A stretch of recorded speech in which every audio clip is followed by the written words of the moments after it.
Hey guys, welcome to the first installment of Blue Collar Musician. My name is Brett Cohen. You can find me on all the social medias as Brett Cohen Music. You can also find me on Facebook in specific under Brett Cohen Band. That'll bring you to my music page. The first topic I want to discuss is something that people have asked me a lot about over the years, and I guess it's pretty common. It's understandable. People ask me, can I actually do this? Can I actually be a professional musician? Can I do this for a living? And they mean that on a lot of different levels with a lot of different meanings behind that.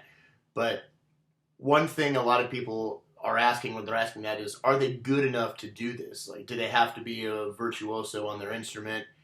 Do they have to be considered one of the best to be able to go out and make a living? And the truth is, no. You don't really have to be amazing. You just have to be good at what you do. So there's a lot of people that specialize. Some of the people that I know as guitar players that make a living are guys who just strum chords. They're solo acts, for example, and they can't do all these crazy Eddie Van Halen, Steve Vai kind of runs on the guitar, but they're making $50,000 to $100,000 a year, whereas the guys who know all the Eddie riffs are not doing anything. They're sitting at home. So a lot of it does not come down to talent or ability. It all comes down to attitude, and I guess that's really what I want to discuss today is attitude and mindset. Those are the big keys. So I guess to address another aspect of what people mean when they say, can I actually do this? Can I make a living? I guess they're wondering, is the money out there? What kind of money can they make? Can they support themselves doing it? Yeah, I mean, you can. You can. If you're somebody who's coming into this whole thing wanting a fresh start in your career, but you have a $2,000 a month mortgage and a $500 a month car payment and all that kind of stuff, and I use those figures because that's actually where I came in to my career, as I'd come from a job in the corporate world where things were a lot different.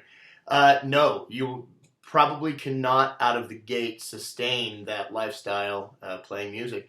That's not to say that eventually you can't, but just like with any startup, you're going to be looking at not making a whole lot of money in the beginning. It's going to take a while to get established.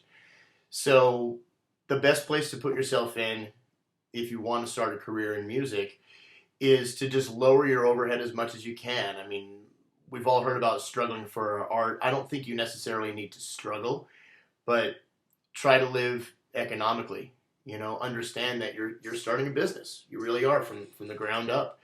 So the lower your overhead to begin with, then the better off you are. I mean, I've had a couple of students in my career when I was teaching and mentoring students that were teenagers, and I told them, you know, if you listen to these things and follow these certain paths, you'll never actually have to work a real job. And a couple of them have gone on to do that. They've not had to work real jobs. They've been able to just go right from high school into college as well, but playing music for a living. That's their income. So obviously that's a great place to start. If you're living with your parents and you're not paying for anything, that's a great place to start. But not all of us are in that situation. But you just have to be realistic about it. You know, maybe get a one-bedroom apartment instead of a two-bedroom, or, you know, an apartment instead of a house, or whatever the case may be. Just downsize if you're living too high right now, or just stay where you're at and don't go overboard. So when it comes to getting started, you have to realize what you're doing is entrepreneurship. You are starting your own business. Not everybody is cut out to be an entrepreneur. So I think that's the bigger question you have to ask yourself, even beyond talent or budget or anything like that, is, do you have that entrepreneurial spirit? Because you have to realize you're going to spend the majority of the time that you are working, you're not going to be playing music. The majority of the time, especially in the beginning, you're going to be doing everything but. You're going to be trying to find venues to play or bands to play with. It depends on what your goals are, and we can discuss all the different avenues and things in another video, and we will discuss them. But you got to understand that it's going to be a lot of legwork. It's going to be making a lot of connections, a lot of networking, meeting people. You have to put a bookkeeping system in place. You know, you have to have a scheduling system in place. a lot of things that you may not necessarily think about when it comes to playing music. It's not just grabbing your guitar or your drumsticks or whatever and going out and doing the gigs. It's a lot of lead up to the gigs. There's a lot of work to be put in to prepare for gigs too. I mean, the types of gigs that we're going to be talking about on this channel, a lot of them are going to be cover gigs, or they're going to be gigs where you're backing up other artists, things like that. So you have to be ready to put in that work and that time studying. So I guess it comes down to, do you have the patience and the drive to do that? Because you're working for yourself. A lot of people can't work for themselves. They're not motivated enough to do it. Just comes down again to how much you want to do it. Is it something you really want to do? And that's where I've seen a lot of people's careers just die. Because you have to start looking at everything as a business decision. If you go out to a cover gig and say you're going to get paid, you're playing with a band and you're going to get paid $100 to play for 4 hours. Well, a lot of times you're going to be playing in bars or places where they're going to be serving alcohol. I've seen guys go out to make $100 and run up a $60 bar tab. Now they made $40 for 4 hours of work, plus setup and teardown and driving and gas there. So maybe after gas, they're walking away with $30 and they're going, oh, this is impossible. Nobody could ever make a living playing music. It's a business decision. The second you are on a gig, anything you buy, anything you pay for is a business decision. That can come down to, for example, I play here in Las Vegas and there's valet parking, or you have to pay for parking at a lot of places, whether you're valeting or whether you're just parking in the garage. You have to factor that in. That is now an expense. Now, I'm not going to get into taxes and bore you with business stuff and all that, but all those things are write-offs as far as parking and things like that. Maybe not so much the alcohol, although we won't get into that right now. There's a lot of different things you can write off as a professional. But you have to be ready to do a lot of logistics, a lot of admin, and a lot of boring non-musical stuff. And that is going to be the bulk of your time in the beginning. That is going to be 90% of what you do. Playing gigs is going to be a very small part of it. So you have to be prepared for that. So let's say you have the entrepreneurial spirit, and you have the drive, and you're willing to do it. Then you have to get into the attitude arena. And attitude is not always what people think it is. It's not always being a nice guy or being a jerk. There's a lot of gray in all that. But when I mean attitude is the number one thing that you have to be willing to do, in my opinion, there's certainly exceptions, is you have to be willing to play songs and play music that you don't like.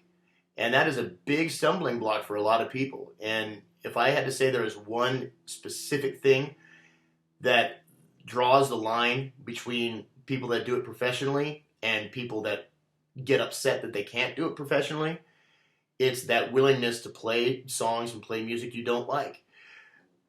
The funny thing about it, though, is you might end up liking it. You know, you might learn a bunch of songs that you would never listen to in a million years, and you would never put them on in your car and drive around. But they're still fun to play. You're still playing your instrument. You're playing music.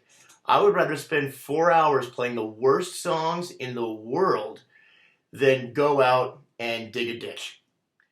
And that's not to say anything against people that dig ditches for a living. So I'm glad that they do it, and I'm not trying to downgrade their profession. But that's, for me personally, that's not what I'm here to do. That's not what I'm about. I would rather play the worst music than go work a day job, because music is fun. That's why we do it. If music is not fun, you shouldn't do this for a living. You really shouldn't, because there's so much sacrifice and so much more money doing anything else that you could hate. But you have to find the fun in it, and that's an attitude issue in and of itself. So are you willing to play music you don't like? It's a reality. Now, I don't want you to get the wrong idea. It's not that every gig is all going to be music you don't like. Probably, especially once you're established, the majority of the music you play you'll love. You'll have more freedom and liberty to play great music, whatever great music means to you. You'll have that opportunity. But in the beginning, when you're getting established and fighting the fight, so to speak, and doing the struggle, there is going to be a lot of stuff that you don't necessarily want to do. Later in your career, you can pick and choose a little more. So I don't want to deter you or discourage you with all the things I just said with regards to that. But furthering on with regards to attitude, it is so important to be easy to get along with, be easygoing, to not be huffy and puffy, to not be overly sarcastic when you're first meeting people, and to be extremely flexible. I can't stress that enough. Yeah, people will hire you if they like you. What you have to remember is once you're in the realm of professional musicians, everybody's good. It doesn't matter if you are the first guitar player in the area, as far as the best guitar player, or you're the 20th best professional guitar player in the area. Once you cross that threshold, everybody's the same. So the difference is attitude. Do people like you? People will hire you if they like you. So you have to keep that in mind. There's a likability factor. If you're just not a likable person, there's ways to get around that if you're willing to. Just be quiet, and don't complain, and don't be a jerk to people. And tying in with that, and in a related way is attitude also, is can you play at an appropriate volume, whatever instrument you're on. Can you play at an appropriate volume, and can you accept it when somebody tells you to play quieter? I've played in situations where I'm using a 15-watt amp on one, and I have been told that I'm way too loud and had to turn down. Frustrating, but you just smile and you go, yeah, absolutely, and you turn it down to a half or a quarter or whatever. I have literally been on gigs, dead serious. I've been on gigs where I have turned my amp off, and people have still said that I'm playing too loud. But at the end of the day, I did what I was asked to do. I got paid. Not only that, we got invited back again and again and again. So there's that flexibility there, and understanding that people are not always insulting you, and even if they are insulting you, not that you have to sit and take it, but you got to be a man about it, or a grown person about it. You have to be willing to do what it takes to make the gig work, and that's not always easy to do. I guess the final thing to address, and this is probably the most easily correctable, is do you have the right gear and the right things like that to be able to be a professional? You don't need to have a $3,000 boutique guitar amp and a $5,000 guitar to go out and play great and to get hired. The only question is, do you have gear that works? When you go out to a gig, you have to make sure that everything you have works. With that being said, inevitably, something is always going to break. So do you have a backup, and do you have it with you? Those are the big things. Do you have enough gear to essentially have two complete rigs at any given time so that you do not lose time when something breaks? Again, that's the most easily correctable. You can get so much great gear, and we're going to talk about gear, especially guitar gear. I'm a primarily guitar player and bass player. We're going to talk a lot about gear on this channel in future videos, but a couple $100, you can get something that's going to work every single time. So I guess that's the final question. Hopefully this answers all the basics of can you do this, can you be a professional?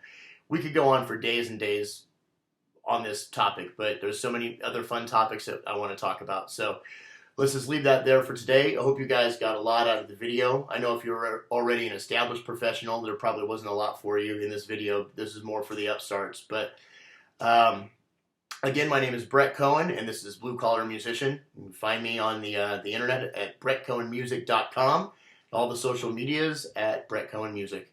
Have a great day.